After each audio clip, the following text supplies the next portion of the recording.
I'm using the color Cinnamon from Faber Castell Polychromos, and I'm going to start coloring in the shadow that appears from the glasses. So this area is going to be much darker compared to the skin tone, and it's only like this small bar or small stripe that appears, and eventually over time it's going to darken. So I'm just using the color Cinnamon as a base color. You can also use the color Nectar from Prismacolor. It doesn't have to be the color Cinnamon because you can just place multiple layers of nectar down, but I just wanted to try out this color because it seemed appropriate for this section of the skin.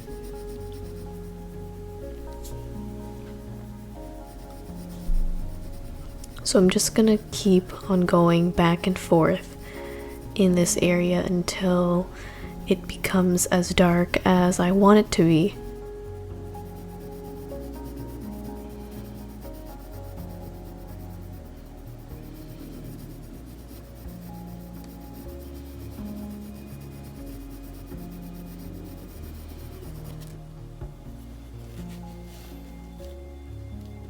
I'm using the color Nectar from Prismacolor, and I'm just going to be darkening this section of the skin outside or on the outer corner of the eye.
I'm going to darken the shadow once again by using the color Cinnamon.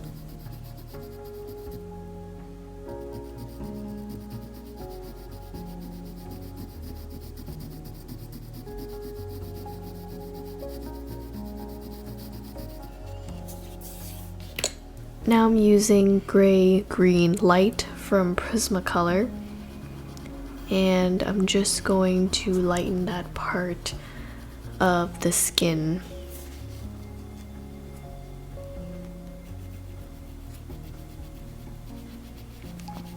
I'm using Seashell Pink, and this was the base layer or base color that I used for the initial layers of the skin. So I'm doing that again because there's going to be a big patch of skin in this under eye area.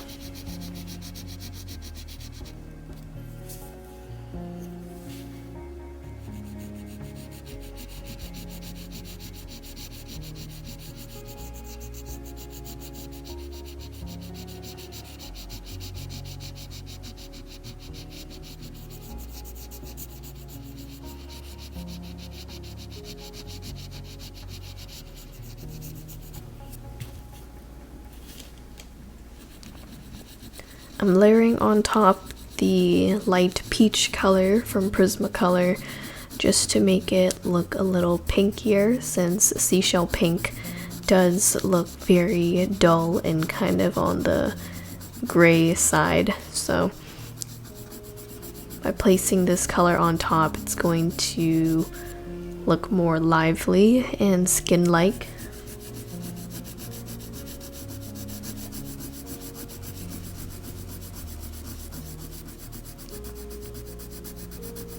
I'm also starting to use this as the base layer for the eye.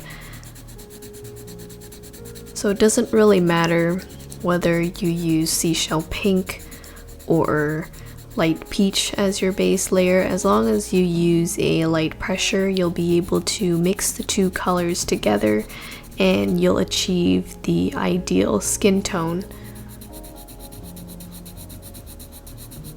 Using the color cinnamon again, just to once again use it as a dark flesh color that can be used for the more shadowed areas of the skin.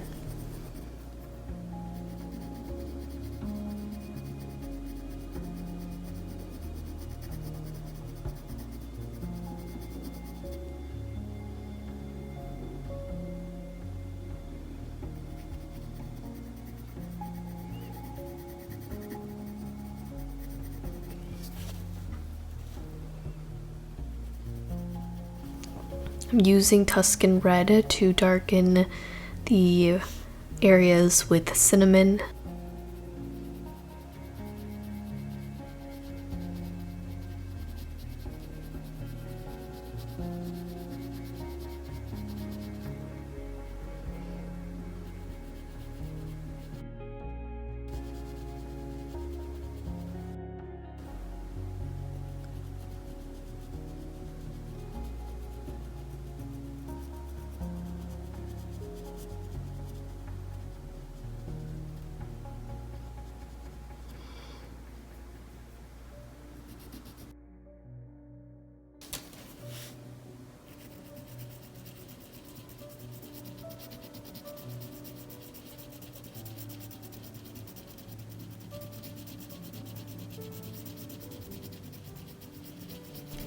Now using the color Nectar just to color the skin underneath the eyelashes.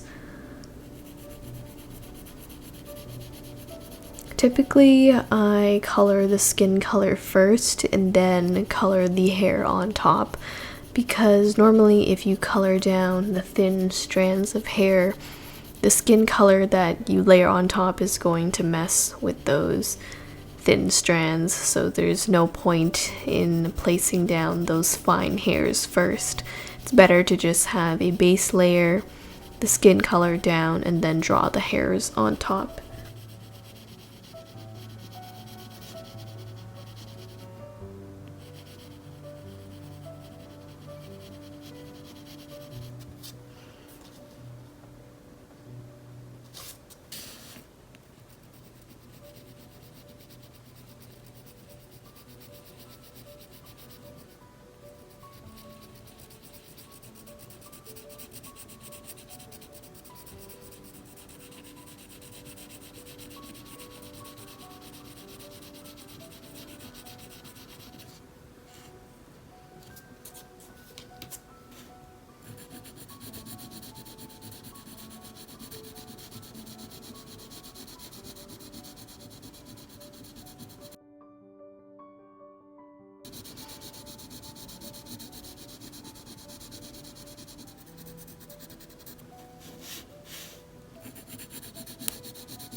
So I'm just using the color Light Peach from Prismacolor to set it as a base color for the whole entire area and just cover as much of the paper as I can, because the white of the paper can be pretty scary sometimes since there's just nothing there. So it's good to just have it colored and out of the way, and then you can layer more colors on top. So this first layer of light peach is, I'm using very light pressure for it. Now I've switched to the color beige, and I'll be just transitioning from this area of the eye towards the center of the under eyes.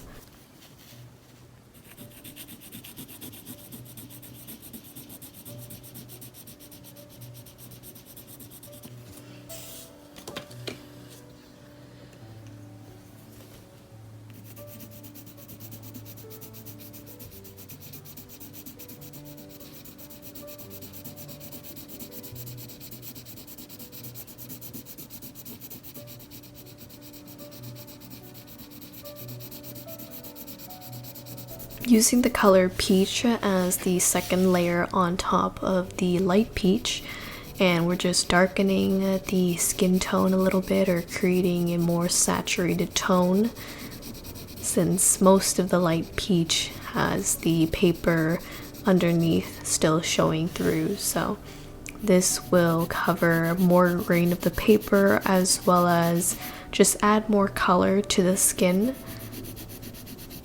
since it was looking very dull. And now I've switched to the color Nectar from Prismacolor and placing this almost directly underneath the eye, because there's going to be some eye bags in this area, so I'm using all of these colors to create that look that's going to come afterwards.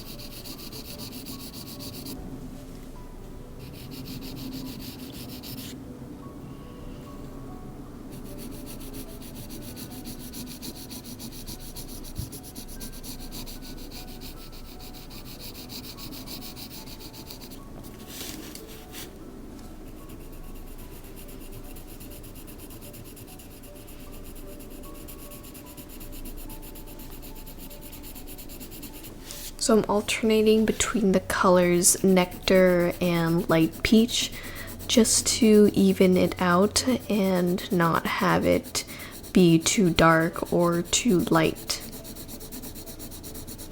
Now I've switched to the color Beige, and I'm just going to fill in some empty spaces in the eye.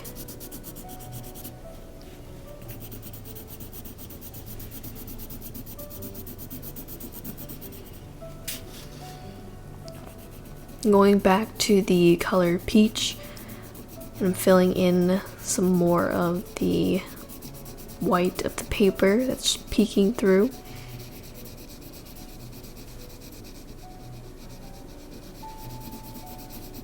So far I've used about 3 colors to create the skin tone, or actually 4. I've been using the light peach, nectar, beige, as well as peach. So all of these 4 colors are from Prismacolor, and they blend together really well in order to form this realistic looking skin tone.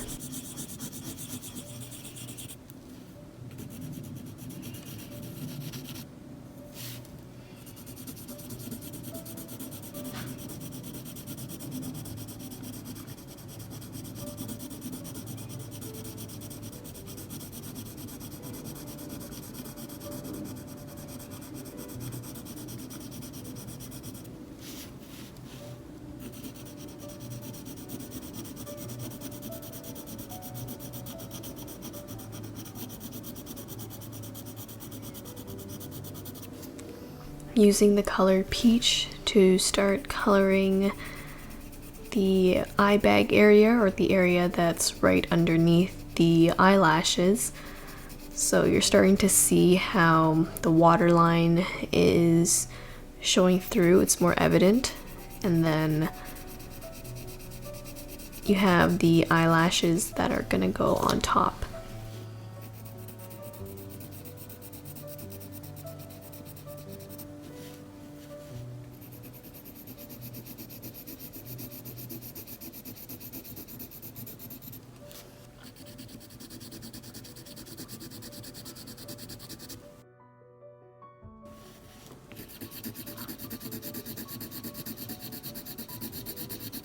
Now I'm blending all the skin tones together by using light peach, and I'm going to continue filling in more of the under eye area with the color Nectar from Prismacolor.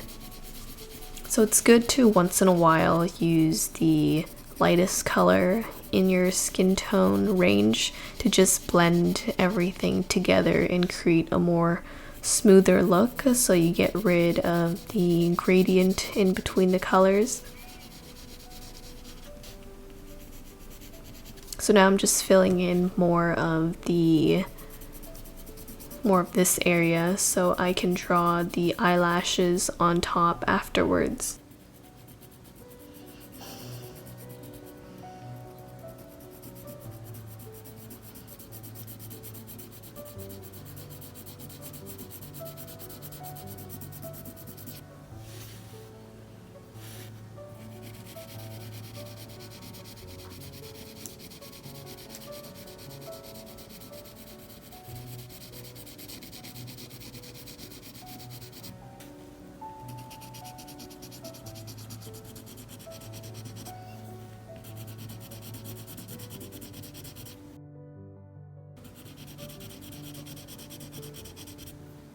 So I'm mixing with the beige color, also from Prismacolor, just to not have the under eye area too red and too saturated that way, because it might look like you could be sick or something with the or just you're lacking a lot of sleep.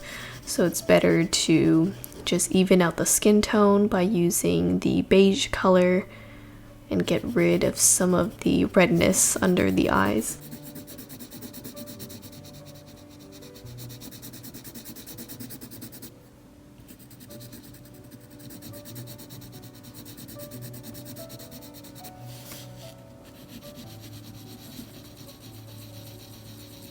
If I see any areas that look sort of unblended or just not blended enough, I'm going to go in with my light peach from Prismacolor again and just press a little bit harder to mix all the skin tones together.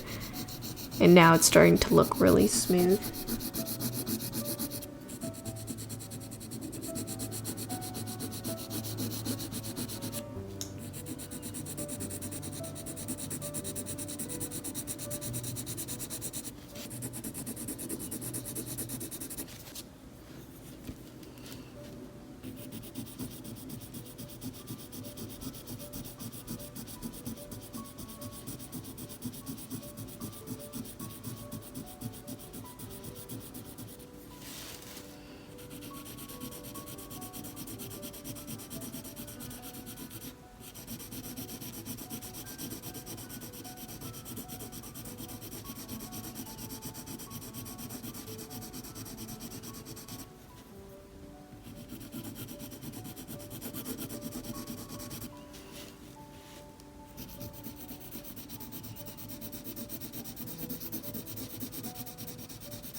So you can see that faint shadow that's appearing under the eye bag where there's some type of form happening there, and it doesn't look flat either.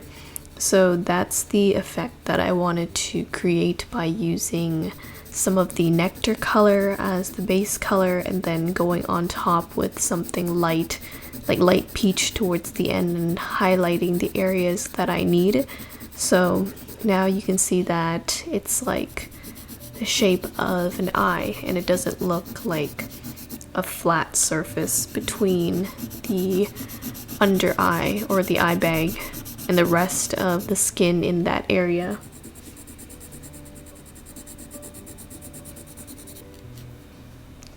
So if I want to emphasize that area a little bit more, I could go in and darken it, and this time I'm using the color Cinnamon from Faber-Castell. You can also use the color Nectar once again and create that eye bag effect.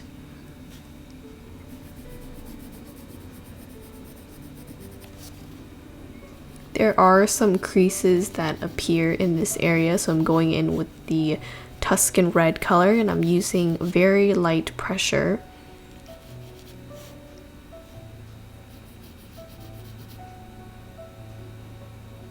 I'm also using the Tuscan red color to draw the eyelashes as well.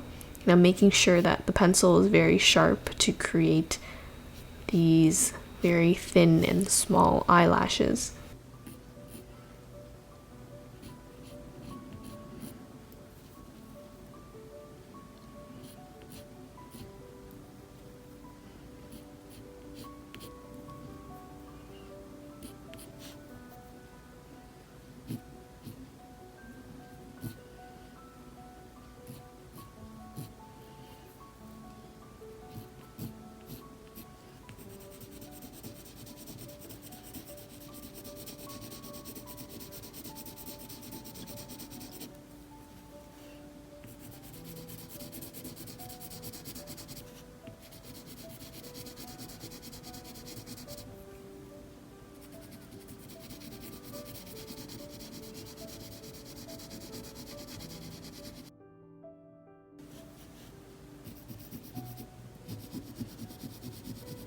I'm using Caput Mortem Violet from Faber-Castell, and I'm just emphasizing some of the eyelashes up here in that corner of the eye. Now I'm using the color Seashell Pink from Prismacolor to just blend the skin tones underneath the eye a little bit better.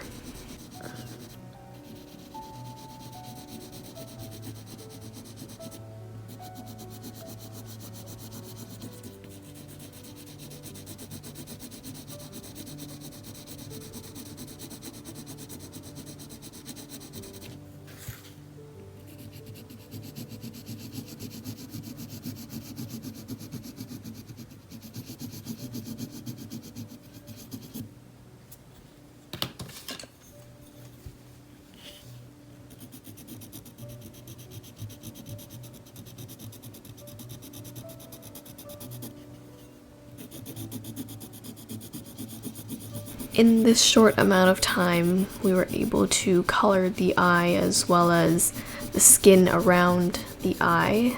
Everything that's just contained within this lens of his glasses was able to be colored. It was very quick and it was a very nice coloring and a good start to this portrait.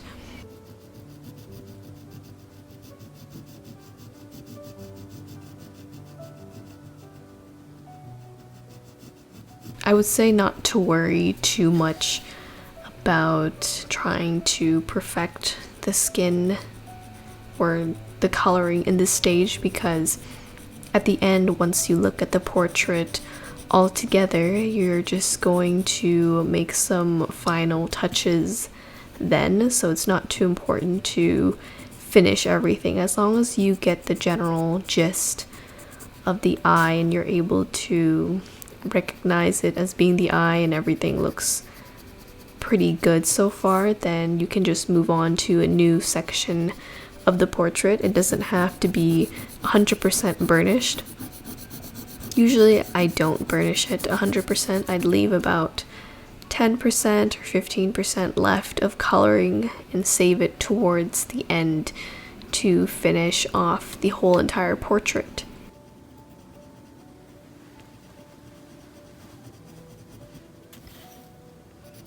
So now I'm just going over some areas if I see any white grain or blank spots, I'm still going to color it in.